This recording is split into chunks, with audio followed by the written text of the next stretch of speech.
Hello and welcome to Fox News at 6 o'clock. I am Piers Morgan. Today we shall be discussing the current issue involving the sequester. For those of you that don't know what it is, the sequester is a set of automatic spending cuts put into place by the Budget Control Act. This was set to begin March 1st at 11:59 p.m. Signed by President Barack Obama in August 2011, that legislation raised the debt ceiling and sought to apply pressure on Congress to come up with a longer-term plan for the deficit reduction. The $1.2 trillion in budget cuts would be spread over 9 years and equally divided between domestic and defense-related spending. During the remainder of the 2013 fiscal year, $85 billion worth of cuts are set to go into effect. The budget cuts would end in 2021. Now let's go over to a quick interview with Barack Obama regarding the issue. Hello, Mr. President. I'm here to talk to you about the sequester. Hello, everybody. Thank you. The reason I came here today, in addition to seeing just some incredible stuff, Congress might allow a series of immediate, painful, arbitrary budget cuts to take place, known in Washington as the sequester. Now that's a pretty bad name, sequester. What is the point of the sequester? To gut critical investments in things like education and national security, in life-saving medical research. The effects are even worse than the name.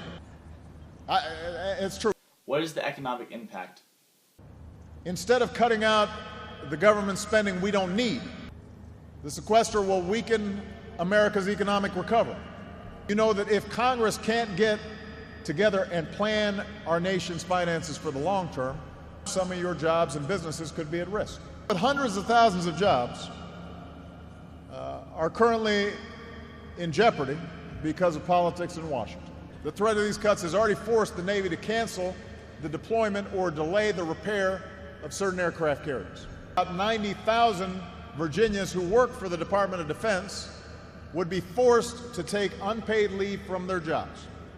So that's money out of their pockets, money out of their paychecks. It will be real, because if they don't have money in their pockets or less money in their pockets, that means they're less able to afford to buy goods and services from other businesses. What is your plan? We detailed $930 billion in sensible spending cuts that we're willing to make, and $580 billion in wasteful tax loopholes and deductions that we're willing to eliminate through tax. In your opinion, what should Congress do? Now, consider closing tax loopholes instead of letting these automatic cuts go through. We want Congress to stop the sequesters, to stop these. I don't think that's too much to ask. That's what democracy's about. That's what this country needs right now. Thank you. God bless you. God bless the United States of America. Thank you. Pierce, back to you. Okay, thank you very much, Mr. President. Moving swiftly on, we have an expert analysis, Mr. Nicholas Dobies, on the case on what should be the next steps for the sequester. Alright, thank you Mr. Piers Morgan for having me on the broadcast this evening. For those of you watching at home or out in public and are wondering what our next steps should be, I'm going to tell you what our next steps should be. We need to keep people employed so that our unemployment rate doesn't increase, because it is currently around 7.5%, and that's the best it's been in a long, long time. High unemployment rates can make our economy even more unstable, lead us into a recession. High unemployment rate will cause our GDP to decrease, and those are two things that we do not want to happen. We want our GDP to increase, and we want to be in an expansion, not a recession. And that would mean that there would be cuts from teachers resulting from this sequester.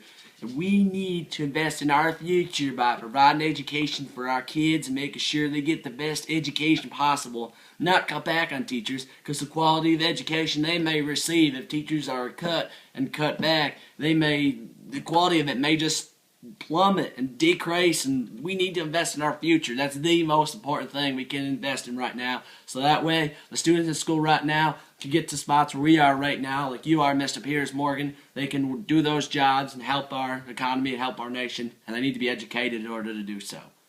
Alright, thank you Nick for that very enthusiastic analysis. For tonight's discussion on the sequester, we have one more report from Bernie Martinez about the best and the worst case scenarios for the Democratic Party alongside the country. Furthermore, Bernie will give us some information on the electoral impact of this plan. Bernie?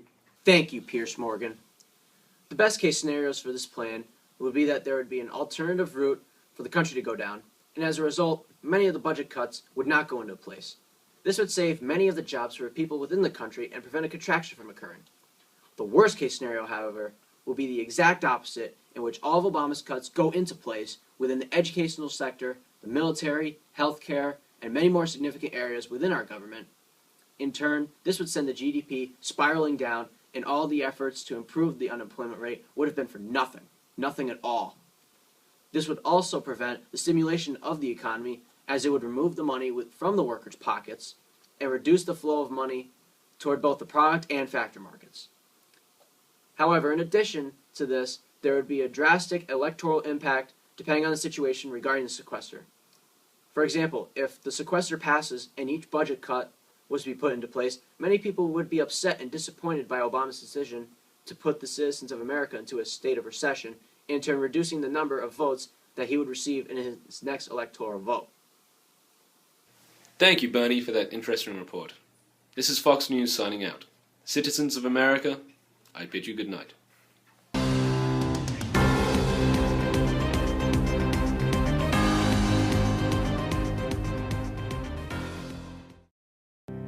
I'm Barack Obama, and I approve this message.